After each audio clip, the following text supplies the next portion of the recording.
fast, quiet, and terrifyingly well supplied to battle, mainly due to a Christian noble who wanted revenge against the disputed King Roderick. So he gave the invaders plenty of weapons, food, and horses. And Tarik, he was going all or nothing into this campaign. Since the moment his forces landed, he supposedly ordered his own ships to be burned, just to make sure no one got any bright ideas about going home. He turned towards the army and screamed, "Behind you is the sea, before you is the enemy. You have nothing left but your faith and your swords." Now, historians aren't sure if he actually said that, but considering what happened next, he might as well have. Because up north, King Roderick had a bigger problem than a quote-unquote minor Berber raid. Because while he was reading the news about the brutes down south, the court jester stole his precious jewelries. Luckily, since he is King Roderick, he is both judge, jury, and executioner. But the common people, like the jester who actually didn't do a single thing, isn't that lucky. That's where our sponsor Morgan & Morgan comes in. There's a reason you don't cross an ocean without a plan, just like there's a reason why Morgan & Morgan is America's largest injury law firm. They've been fighting for the people for over 35 years. Think of them as your own personal army. They have over 1,000 lawyers and 100 offices nationwide. And they have recovered over $30 billion for their clients. Best yet, their fee is free unless they win. If you were ever injured due to someone else's negligence, you can check out Morgan & Morgan at forthepeople.com/historically, or you can click the link in the description to find out more.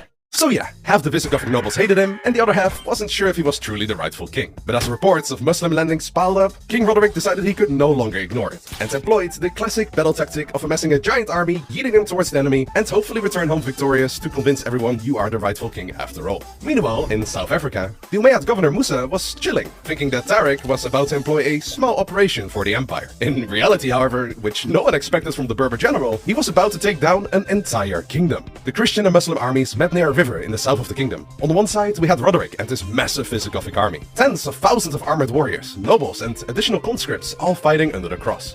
On the other side, there was the Umayyad army, which was way smaller, much less armored, and mainly Berbers who were told this is their chance to prove themselves in front of Allah. And while they're at it, maybe loot a few cities. It should have been an easy win for the Visigoths. They outnumbered the invaders, had home advantage, and Roderick was so confident he would win that he arrived in full royal bling bling. But guess what? Having an army doesn't automatically mean that the politics are on your side. Remember, half the nobles were basically rooting for the king to fail, to the point that apparently some of the nobles' armies switched mid-fight, and the others just straight up left. The result was pure chaos for the Christians, and Roderick's line of command broke down. You can probably guess what happened next. Tarik's small force was outnumbered 3-1, yet absolutely crushed the Visigothic army. King Roderick's body was never found.